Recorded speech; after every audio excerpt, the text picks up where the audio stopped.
नमस्कार, आप देख रहे हैं सिटी न्यूज। मैं सलोनी कश्यप। चलिए नजर डालते हैं आज की कुछ खास खबरों पर। आईएमए ब्लड बैंक में लगे रक्तदान शिविर में 40 लोगों ने किया रक्तदान। Bareilly all India real file culture educational welfare society मां गंगा बचाओ वेलफेयर सोसाइटी के संयुक्त तत्वाधान में जनहित में रक्तदान शिविर का आयोजन संस्था के संस्थापक राष्ट्रीय अध्यक्ष रजनी सक्सेना के नेतृत्व में एवं शहर विधायक डॉक्टर अरुण कुमार के मुख्य अतिथि all India real for cultural educational society द्वारा ब्लड डोनेशन कैंप में भी आगे आना बड़ी बात है। ये सोसाइटी कल्चरल एक्टिविटीज़ में, गंगा बचाओ अभियान में, सामाजिक कार्यों में तो आगे रहती है, लेकिन अब ब्लड डोनेशन के लिए भी इस संस्था के नौजवान आगे आए हैं। मुझे बड़ी खुशी है। इंसान का खून इंसान में ही चढ़ता है। इंसान का खून के अलावा और कोई अभी भी कोई ऐसी चीज़ नहीं बनी है जो खून का सब्स्टिट्यूट हो। खून इंसान में ही बनता है, वही इंसान के चढ़ता है। खून किसी इंडस्ट्री में नहीं पैदा होता, किसी पेड़ पे नहीं पैदा होता, कहीं खुदाई में नहीं मिलता। तो मैं ये कहूँगा कि नौजवान हमारे जो खून देने आए हैं, ये बहुत अच्छी बात है। 1 यूनिट ब्लड जो आप देते हैं, इसमें रेड ब्लड पैक्ड सेल अलग निकलते हैं, प्लाज्मा अलग निकलता है, क्रायोप्रेसिपिटेट अलग निकलता है, प्लेटलेट अलग निकलते हैं। तो आपका एक खून 4 लोगों की जान बचाने के काम में आता है। और सबसे बड़ी सुकून की बात यह है, खून देने के बाद कोई कमज़ोरी नहीं आती, किसी तरह की परेशानी नहीं महसूस होती। अगर आदमी ने दूसरे की बेहतरी की सोची है, दूसरे का सहयोग करने की सोचा है, दूसरे की जान बचाने की सोची है, तो इससे बड़ी मानवता की सेवा नहीं है।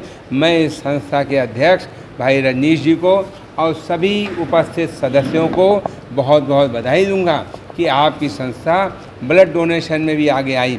और सबसे बड़ी बात यह है, इस संस्था की महिलाएं, बच्चियां भी खून देने आगे आई हैं, जो वास्तव में बधाई की पात्र है। मैं यही कहना चाहूँगा, all India real for culture education welfare society परिवार एवं मां गंगा बचाओ वेलफेयर सोसाइटी परिवार की ओर से आज ये जो कार्यक्रम आयोजित किया गया है, हमारी भी संस्था के राष्ट्रीय संरक्षक मेरे परमादरणीय अंकल शहर विधायक डॉक्टर अरुण कुमार जी, जिनका संरक्षण बचपन से ही हम सबको मिलता रहा है। मैं तो बाई बर्थ में चाहता हूँ कि मेरा जीवन भी उन्होंने 2-3 बार बचाया है। तो हमारे भी संस्था के समस्त पदाधिकारी उपस्थित हैं। संस्था परिवार अपने आप में हम लोग का एक छोटा सा प्रयास है। कोरोना वायरस से, जहाँ कोरोना के रूप में आज एक महामारी से पूरा देश जूझ रहा है, उस महामारी से लड़ते हुए आज हम लोगों ने एक छोटा सा प्रयास किया है। हमारे भी संस्था के प्रदेश उपाध्यक्ष भाई डॉक्टर सरताज हुसैन साहब, राष्ट्रीय उपाध्यक्ष सरताज हुसैन साहब उपस्थित हैं, मुकेश तिवारी जी, भाई शशिकांत गौतम जी, भाई सरताज हुसैन साहब, डॉक्टर सैयद सरा साहब संस्था के राष्ट्रीय वरिष्ठ उपाध्यक्ष, भाई मनीष रस्तोगी जी, और तमाम साथी हमारे भी जो उपस्थित हैं, पूजा शर्मा जी, आप सभी का हार्दिक स्वागत है। कनिक शर्मा राष्ट्रीय उपाध्यक्ष संस्था के, विशाल श्रीवास्तव, इन सभी के सहयोग से, और हमारे बीच रचना सक्सेना, सुधा सक्सेना, पार्षद पूनम गौतम जी, नंदा अग्रवाल जी, सभी का इस योगदान में कार्यक्रम में बड़ा योगदान रहा है। एक पहला प्रयास है, आगे भी संस्था ऐसे प्रयास जारी रखेगी। और डॉक्टर साहब, कृषि यंत्र की पूजा करके भाजपा ने कांग्रेस का किया विरोध। पंजाब में कांग्रेसियों ने जलाए थे कृषि यंत्र। भाजपा ने पंजाब में कांग्रेस सरकार द्वारा कृषि यंत्र जलाए जाने का विरोध कर मंगलवार को गांधी उद्यान में कृषि यंत्रों की फूलमाला पहनाकर पूजन किया। भाजपा के महानगर अध्यक्ष के.एम. अरोड़ा सहित तमाम भाजपाइयों ने कृषि यंत्रों की पूजा कर। भाजपा महानगर अध्यक्ष ने बताया, धरती हमारी माँ है और इससे हम सबको अनाज मिलता है। कृषि यंत्रों की पूजा करके बताया, किसानों के लिए ये उपयोगी है। जिले के तमाम भाजपा कार्यकर्ता मौजूद रहे। देखिए, भारतीय जनता पार्टी जब सत्ता में आई तो ये मान कर आई कि हमने देश की तरक्की के लिए कुछ भी करने के लिए, अपना स्वार्थ बिल्कुल भी नहीं, सिर्फ देश का, जनता का, किसानों का, गरीबों का उत्थान करने का विचार बनाया गया। और उसी को लेकर बहुत सारे, अभी जैसे डॉक्टर माहेश्वरी जी बता रहे थे कि बहुत सारे सुधार किए गए हैं। विपक्ष इस वक्त बौखलाया हुआ है कि इतना कुछ जो भी उसमें लिखा गया अपने घोषणा पत्र में, वो सब पूरा कर लिया मोदी जी ने, बीजेपी की सरकार ने। तो इस ढंग से तो पूरी जनता भारतीय जनता पार्टी के साथ जिस ढंग से जा रही है, बौखला कर ये लोग हर अच्छे काम का विरोध करने की कोशिश करते हैं। हम लोग जनता के बीच में, हमारे कार्यकर्ता जनता के बीच में जाके जनता को बताते हैं कि इन सब चीज़ों का क्या लाभ है और क्या नुकसान है। तो हम जितनी भी अच्छाइयाँ हैं इस कृषि बिल में, हम जनता के बीच में घर घर जाके बताना पड़ेगा तो भी बताएंगे। और वाकई ये एक ऐसा बिल है जिससे किसान खुशहाल होगा, उसको उसकी कीमत, फसल की अच्छी कीमत मिलेगी। और अगर किसान खुशहाल है तो हमारा देश खुशहाल है। तो हम लोग लगातार इस प्रयास में हैं कि जो भी अच्छा काम हो उसको जनता को समझ में भी आना चाहिए। विपक्ष कुछ से चाले चलता है, उसके विरोध में उल्टा सीधा बोलकर लोगों को भ्रमित करता है, तो हम उसके अगेंस्ट अपना काम करते जा रहे हैं। किसान मोर्चा को भारतीय जनता पार्टी हमेशा से जनता के, नागरिकों के और किसानों के, अध्यापकों के, व्यापारियों के हित में काम करती रही है। आपने देखा होगा ये देश इस वक्त बहुत सारे रिफॉर्म्स के थ्रू गुजर रहा है। इकोनॉमिक रिफॉर्म्स हो रहे हैं, एजुकेशन पॉलिसी नई आई हुई है, हमारे व्यापारियों के लिए नई नई दूसरी पॉलिसीज़ बनाई जा रही हैं, जीएसटी लग रहा है, टैक्सेशंस के डिफरेंसेस आ रहे हैं। सिमिलरली इस देश में पिछले 70-75 वर्षों से सिर्फ मौसम पर आधारित किसानी या खेती की जाती थी और उसको बेचने की कुछ व्यवस्थाएं होती थी कि वहाँ पर बिचौलिए होते थे और इस वजह से किसान को उसकी उपज का उचित मूल्य नहीं मिल पाता था। और हमने, क्योंकि मैं डॉक्टर हूँ, मैं हमेशा ये देखता हूँ कि कहीं ना कहीं जब उनको कहीं कोई मुसीबत आती थी, इलाज कराने की सिचुएशंस पहुँच जाती थी, तो वो बड़ी एक असमंजस की स्थिति में थे कि हम कुछ उचित इलाज करा पाएँ कि नहीं करा पाएँ। आयुष्मान योजना से हमने ये देखा कि इस देश को कितना बड़ा उपहार मिला और आप सबने देखा होगा कि ये सबसे बड़ी स्वास्थ्य बीमा योजना बनकर पूरी दुनिया में आई है। सिमिलरली जो ये खेती के जो रिफॉर्म्स आ रहे हैं, कृषि सुधार विधेयक लाए गए हैं, कानून बनाए गए हैं, इनका एक बहुत बड़ा फ़ायदा किसानों को होने वाला है। जहाँ कहीं जो साल भर में 2 फसल उगाता है, उस 2 फसलों का उसको उचित मूल्य अगर मिलने लगे तो उनका पूरे साल का खर्चा बहुत आसानी से निकाला जा सकता है। और मुझे उम्मीद है कि जिस प्रकार से पिछले ढर्रों पे 70 वर्ष से जो ढर्रे चले आ रहे थे उनको बदलने का जो प्रयास किया जा रहा है, इन किसान सुधार कानूनों से, इन कृषि सुधार कानूनों से किसानों को बहुत बड़ा फ़ायदा होगा। और ये फ़ायदा सिर्फ किसानों को ही नहीं होगा, उपभोक्ता को भी होगा। अच्छी फसल होंगी, उनके उचित मूल्य मिलेंगे तो निश्चित रूप से बिचौलियों के फ़ायदे बंद होकर ये फ़ायदे उपभोक्ता को और उगाने वाले किसान को मिलेंगे। देश है, यहाँ पर किसान खेती, हमारी खेती कोई व्यवसाय ना होकर के एक संस्कृति है हमारी भारत की। उस संस्कृति में किसान बिना हथियारों के या बिना कृषि यंत्रों के कभी भी अच्छी खेती विकास के रास्ते पे नहीं जा सकता है। तो निश्चित रूप से भारतीय जनता पार्टी के किसान ये मानते हैं जुड़े हुए कि कृषि यंत्रों का पूजन करके हम ये मैसेज देना चाहते हैं कि कृषि यंत्रों को कभी भी किसान जलाता नहीं है, उनकी पूजन करता है।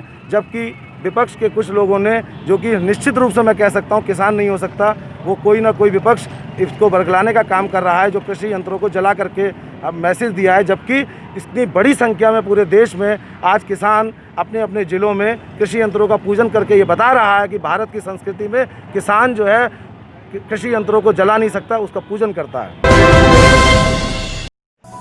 समाज सेवा मंच के अध्यक्ष नदीम शमसी ने दिया जिला अधिकारी के यहाँ ज्ञापन। अंधेरे में सो रहे हैं गांव वाले, बिजली ना होने के कारण सांप बिच्छू के काटने का खतरा बना हुआ है। छोटे छोटे बच्चे कॉलोनी में खेलते हैं जहां कई बार सांप निकल चुके हैं। अगर कोई हादसा होता है तो इसकी जिम्मेदारी बिजली विभाग की होगी, इसलिए यहां पर जल्द से जल्द बिजली कनेक्शन दिए जाएं।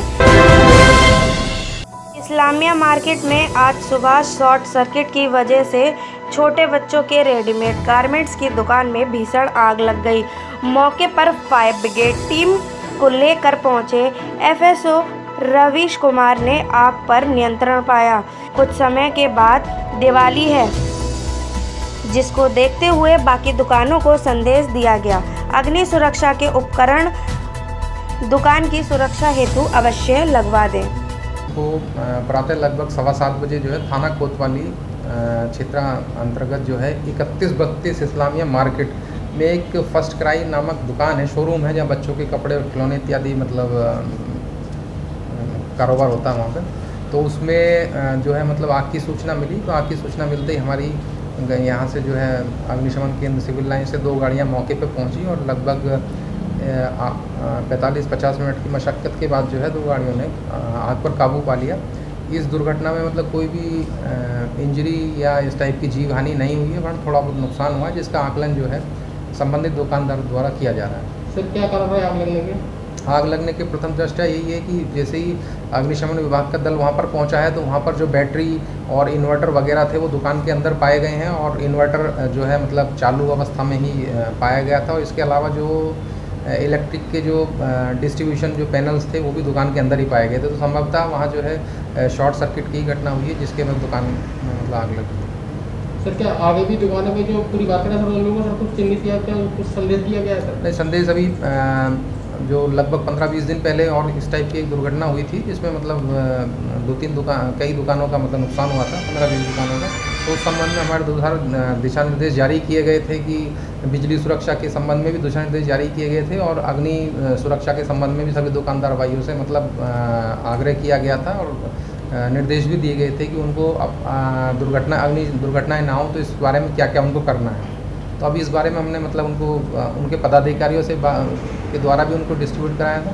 पुनः इस बारे में मतलब दोबारा से रिमाइंडर भेजा जाएगा।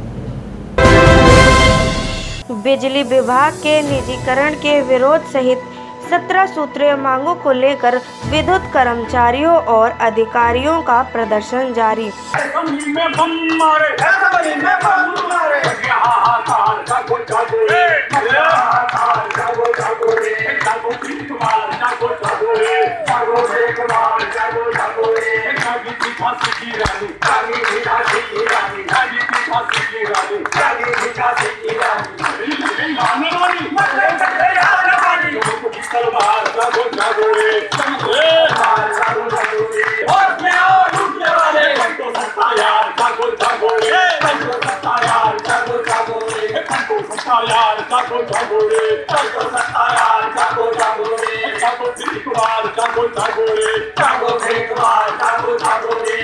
निजीकरण के विरोध में कार्य बहिष्कार कर रहे हैं बिजली कर्मचारी और अधिकारी के प्रदर्शन के चलते जिले में कई जगह विद्युत आपूर्ति ठप हुई। विद्युत अधिकारी और कर्मचारी का कार्य बहिष्कार और प्रदर्शन जारी, मांगे पूरी न होने तक कार्य बहिष्कार जारी रहेगा।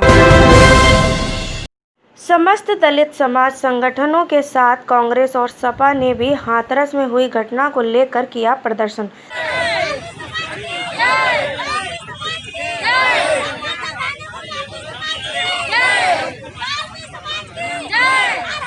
पिछले दिनों हाथरस में वाल्मीकि समाज की बेटी के साथ जो कृत्य किया गया वो बहुत निंदनीय है, जिसको लेकर पूरे देश में धरना प्रदर्शन ज्ञापन दिए जा रहे हैं। देखिए, हम लोग दलित समाज के लोग यहाँ इकट्ठे हैं।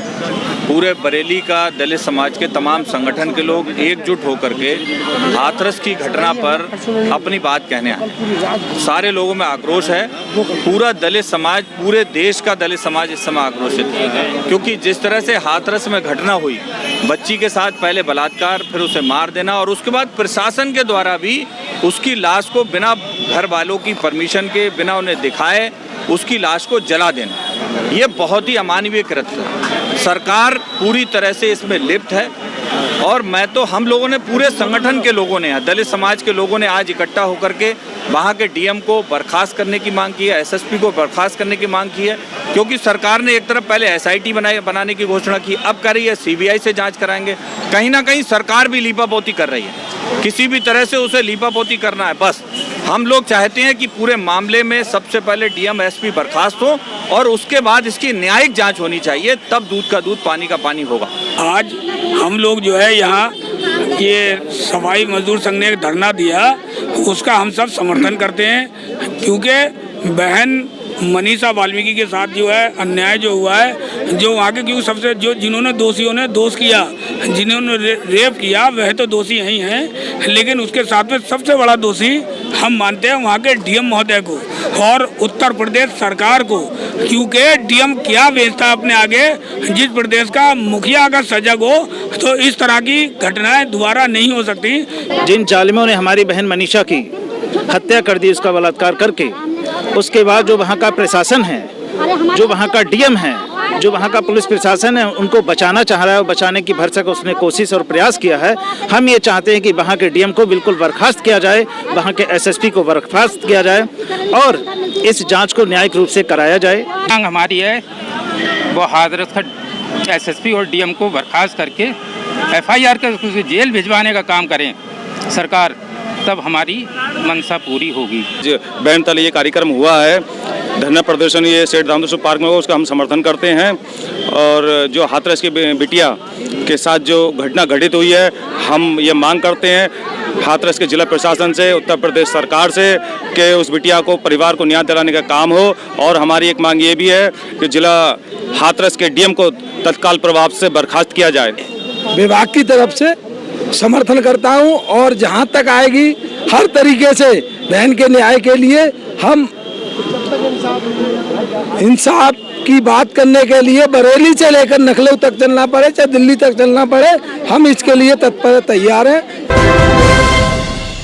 पिछले साल की तरह इस साल भी 12 रबीउल अव्वल के मुबारक मौके पर दिनांक 29 तारीख 10वां महीना सन 2020 को हम अपने आका हुजूर सल्लल्लाहु अलैहि वसल्लम की योमो पैदाइश की खुशियां गरीब लड़कियों की इज्जतमयी शादियां कराकर मनाएंगे। हम जो है गरीब लड़कियों के माँ बाप तक अपना पैगाम पहुँचाना चाहते हैं और जो बेरोज़गार शरीफ लड़के हैं, जो कारोबार नहीं है, जिनकी इसकी वजह से शादियाँ ना हो पा रही हैं, उन तक अपना ये पैगाम देना चाहते हैं कि वो हमारे से अवामी खिदमत कमेटी में संपर्क करें, अपनी बात को रखें। कमेटी जो है उनकी जांच करके उनकी शादी कराएगी और जो बेरोज़गार लड़के हैं उनका कारोबार करा के वो गरीब लड़के से शादी तय करके आएँ हमारे पास, तो अवामी खिदमत कमेटी उनकी शादियाँ कराएगी। अवामी खिदमत कमेटी हमेशा से अपने आका हुजूर सल्लल्लाहु अलैहि वसल्लम की यौम पैदाइश के मौके पर गरीब लड़कियों की शादियाँ कराती है और उनका जश्न मनाती है आमद का।